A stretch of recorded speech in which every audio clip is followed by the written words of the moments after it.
That, my friends, is the wound that seals my fate. I just spent the last hour hell-bent on revenge as I scavenged through catacombs, crafting whatever I could into a weapon, driven by bare-fisted rage and the need for vengeance. Yes, I'm talking about Unbroken, and the question is, after all this time, are we still friends? It's been about 2 months since I last visited Unbroken. I taught it here on the channel last year in a full playthrough, and every few months I find myself popping it off the shelf and getting a couple plays in, much like calling an old friend you haven't spoken to in a while, just to check in and say hi. We're sorry. You have reached a number that has been disconnected. And Unbroken almost has a split personality. You can enjoy its company as an efficiency puzzle, a kind of analytical, nerdy relationship, or you can play it with your imagination, diving into the flavor text like that chatty friend who always has a story to tell. I prefer the chatty one. One of the best things about this game is the ease in which it gets back to the table. The well-designed reference sheets walk you through the logic of each turn, cutting out the need to bury yourself in the rulebook to get going.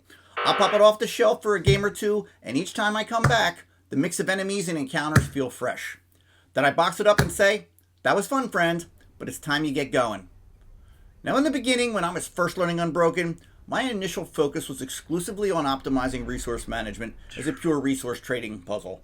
And the gameplay felt more cold and mechanical than it did a survival adventure. The combat was straightforward though. I like that, and I still do.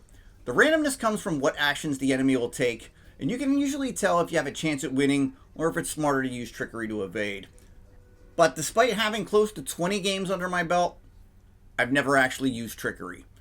That's because I'm a fan of games where you grow in power as you play, and Unbroken gives me that, but you don't get the rewards if you trick the enemy out of combat.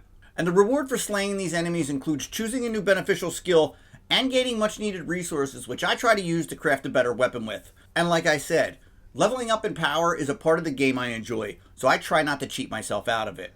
The leveling up, varied enemy battles, as well as the asymmetrical player powers kept me engaged while I optimized resource trades until I slowed down the game a little and started reading and enjoying the flavor text. It was about this time that I did the playthrough, which is where I painfully learned about auto zoom, which kept kicking in.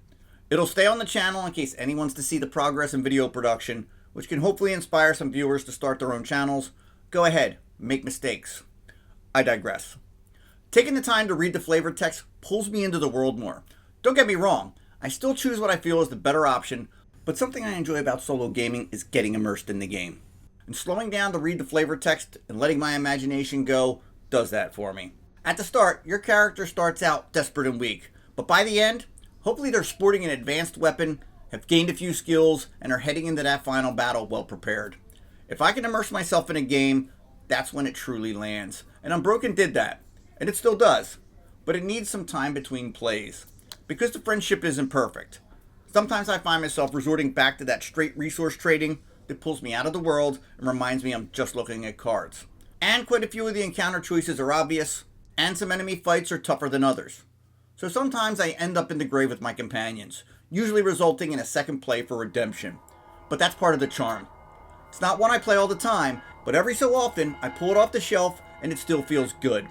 It definitely holds its value. And another great thing about it, it doesn't take up a lot of shelf space. So instead of needing a spare bedroom when your friend crashes at your pad, you just toss him a blanket and he'll figure it out himself. So yeah, we're friends.